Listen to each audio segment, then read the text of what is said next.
অন্তরঙ্গ সংলাপ প্রাণারাম থেকে একটি দুঃখমোচন লীলা দৃষ্টান্ত। নীহাররঞ্জন হয়ে গেল শ্রীগুরুচরণ। মায়ের বয়স তখন 20 বছর। এর মাঝেই কোলে এলো পরপর দুটি পুত্র সন্তান, অসিতরঞ্জন আর নীহাররঞ্জন। ডাকনাম ননী আর ফণী। নোয়াখালী জেলার বেগমগঞ্জ থানার উলুপাড়া গ্রামে বাড়ি। 51ভুক্ত ব্রাহ্মণ পরিবার। সদস্য সংখ্যা মোট 18 জন। জমি জমাও তেমন কিছু একটা নেই। একমাত্র উপার্জনক্ষম ব্যক্তি হলেন গ্রামের পোস্টমাস্টার বাবু। বেতন মাত্র 15 টাকা। এতে কোনো প্রকারে কায়ক্লেশেই সংসার চলে যায়। ভাগ্যের নির্মম পরিহাস, হঠাৎ বিনা মেঘেই বজ্রপাত। একমাত্র উপার্জনক্ষম ব্যক্তি চলে গেলেন পরলোকে। 20 বছর বয়সেই বিধবা হলেন জননী। যেটুকু অবলম্বন ছিল তাও শেষ হয়ে গেল। এবার তো কোনো রকমেও সংসার চলছে না। অভাব যে নিত্যদিনের সাথী। ঠিক মতন অন্ন বস্ত্রের সংস্থান আরও কঠিন হয়ে পড়েছে। এদিকে ছোট ছেলে ফণীও ভীষণ অসুস্থ। রিকেট রোগে ভুগছে। অস্থি চর্মসার তার শরীর। যা খায় তা সবই বমি হয়ে যায়। খাওয়া দাওয়াও প্রায় বন্ধ। বাঁচার আশাও যেন নেই। অন্ন জোটানো দূরের কথা, দুঃসাধ্য। সেখানে চিকিৎসা করার উপায় কি? মার মনেও ভাবনার অন্ত নেই। তাহলে ফণীকে কি আর বাঁচানো যাবে না? হঠাৎ মার মনে একটা ভরসা জাগলো। তিনি শুনেছেন দয়াল রাম ঠাকুর এখন চৌমুহনীতে আছেন। তাই অগতির গতি এ ঠাকুরের কাছে ফণীকে নিয়ে যাবেন, এটাই স্থির করলেন। আর এটাই যে শেষ ভরসা। যার আর কোনো উপায় থাকে না, সে নিরুপায়ের উপায় তো ঠাকুরই। যদি ঠাকুর কোনো একটা ব্যবস্থা করে দেন, কিন্তু যাবেন কি করে? পথঘাট অচেনা, পথ খরচও আছে। আর যেতে হলে পরনের একটা ভালো কাপড়ও তো লাগে। বাড়িতে না হয় জোড়াতালি দিয়ে কাপড় চলে, কিন্তু কোথাও যেতে হলে তাই একটু ভালো কাপড়খানি স্নান করে সেটির জল ঝরিয়ে ওই ভেজা কাপড় পরেই রওনা হলেন। আহা, সঙ্গী করে নিলেন এক কাকাকে, আর সাথে নিলেন বড় ছেলে ননীকে। ছোট ছেলেকে কোলে করে আর বড় ছেলের হাত ধরে কোনো মতে এলেন ঠাকুরের কাছে। এসে মা তো অবাক। লোকে লোকারণ্য।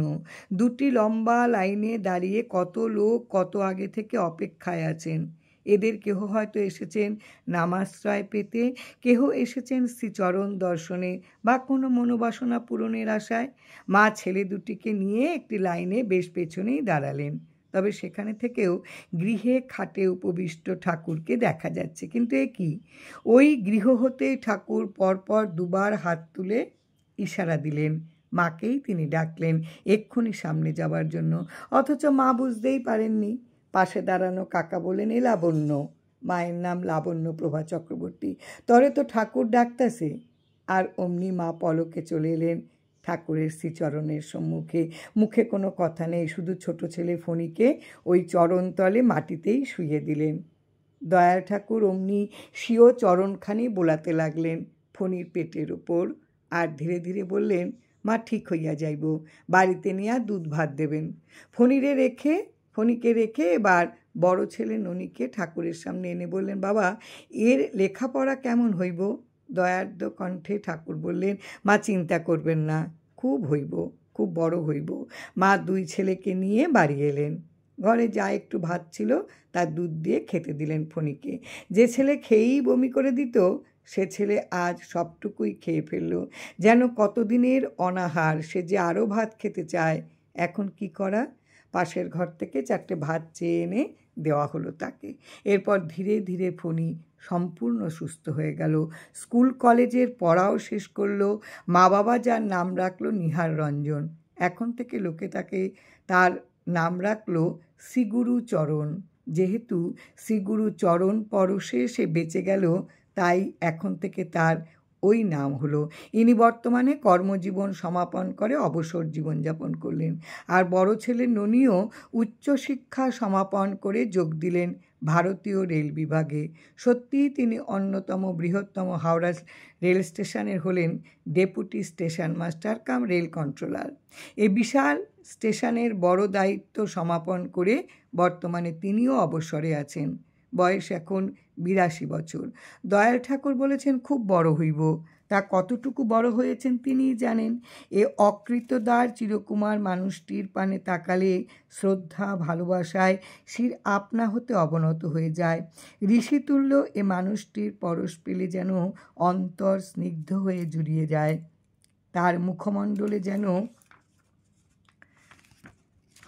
কত সরলতা, স্নিগ্ধতা ও মায়া মমতা।